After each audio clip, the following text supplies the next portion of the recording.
जम्मू कश्मीर के पहलगाम में 22 अप्रैल को पर्यटकों को निशाना बनाकर किए गए आतंकी हमले का भारतीय सेना ने तगड़ा जवाब दिया है। दरअसल पहलगाम हमले के बाद से देश लगातार पाकिस्तान को करारा जवाब देने की मांग कर रहा था।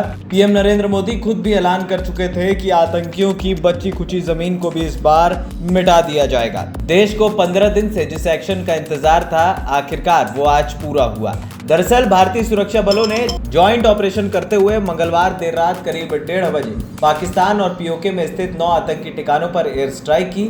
इस कार्रवाई में भारत ने पाकिस्तान में 100 किलोमीटर अंदर तक 4 आतंकी अड्डों को निशाना बनाया और पीओके स्थित 5 ठिकानों को तबाह कर दिया। इस पूरी कार्रवाई को ऑपरेशन सिंदूर नाम दिया गया। इस हमले के जरिए भारतीय सेना ने आतंकी संगठन जैश-ए-मोहम्मद और लश्कर-ए-तैयबा के अड्डों को तबाह कर दिया। ये कार्रवाई न सिर्फ पहलगाम आतंकी हमले का जवाब थी, बल्कि भारत में हुए मुंबई अटैक, संसद हमला और कई अन्य आतंकी वारदातों में शामिल आतंकियों के ठिकानों को टारगेट किया गया। पहलगाम हमले के बाद से पाकिस्तान प्रायोजित आतंकवाद पर कड़ा प्रहार करने की तैयारी चल रही थी। भारत के कूटनीतिक एक्शन पूरी दुनिया के सामने थे, जिनमें सिंधु जल समझौते सस्पेंड करने से लेकर पाकिस्तान नागरिकों को देश से बाहर निकालने का आदेश शामिल था। लेकिन सैन्य कार्रवाई की तैयारी जाहिर तौर पर सीक्रेट तरीके से की जा रही थी। पहलगाम अटैक के बाद से दिल्ली में हर रोज बैठकों का दौर चल रहा था। ऑपरेशन को अंजाम देने से पहले भारतीय खुफिया एजेंसी रॉ ने पाकिस्तान में सभी आतंकी अड्डों की पहचान की और उनकी लोकेशन को कंफर्म किया। इसके बाद मंगलवार देर रात हैमर और स्कैल्प मिसाइलों से लैस राफेल फाइटर जेट्स ने एयरबेस से उड़ान भरी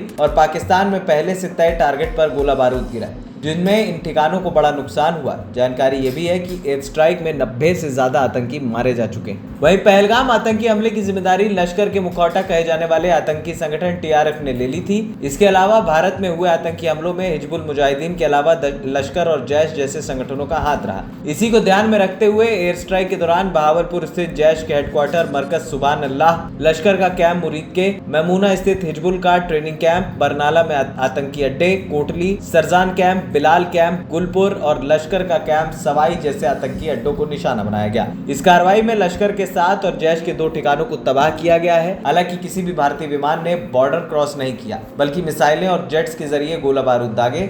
भारत वैसे तो पाकिस्तान के खिलाफ 3 जंग लड़ चुका है और तीनों बार ही पड़ोसी मुल्क को धूल चटाई। इसके बाद भारतीय सेना ने एयर स्ट्राइक और सर्जिकल स्ट्राइक के जरिए भी आतंकी अड्डों को तबाह किया था, लेकिन इससे पहले की दोनों ही स्ट्राइक पीओके में स्थित आतंकी ठिकानों पर की गई थी। इस बार भारतीय सेना ने पाकिस्तान के अंदर 100 किलोमीटर अंदर तक आतंक पर प्रहार किया। 2016 में उरी हमले के बाद भारतीय सेना ने सर्जिकल स्ट्राइक की ओर हिसाब बराबर किया। इसके बाद 2019 में पुलवामा हमले के 12 दिन बाद भारतीय जाबाजों ने एयर स्ट्राइक की थी। अब इस बार पहलगाम अटैक के 15 दिन बाद भारत ने जवाबी कार्रवाई की और ये कार्रवाई कई गुना घातक और स्केल के हिसाब से काफी बड़ी है। वहीं भारत ने अपनी सैन्य कार्रवाई पर पहला बयान जारी करते हुए कहा कि ऑपरेशन सिंदूर का मकसद सिर्फ आतंकी ठिकानों को निशाना बनाना था।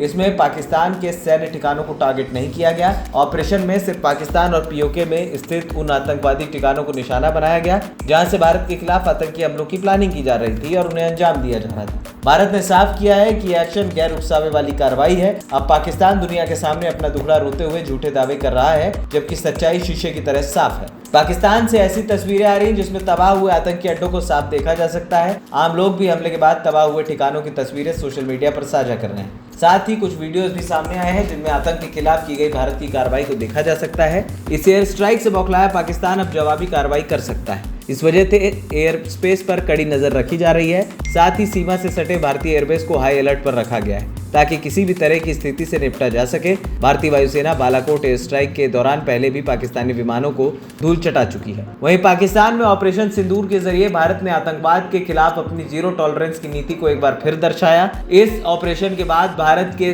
राष्ट्रीय सुरक्षा सलाहकार यानी कि एनएसए चीफ अजीत डोभाल ने अमेरिका के विदेश मंत्री मार्को रूबियो से बातचीत की और उन्हें इस कार्रवाई के बारे में जानकारी दी। इसके अलावा भारत ने ब्रिटेन, सऊदी अरब, संयुक्त अरब अमीरात और रूस को भी इस एयर स्ट्राइक के बारे में बताया। भारत ने इस कार्रवाई के जरिए किसी आम पाकिस्तानी और सैन्य ठिकानों को निशाना नहीं बनाया, बल्कि आतंकी अड्डों को टारगेट कर ये स्ट्राइक की गई। एएनपी टाइम्स की रिपोर्ट।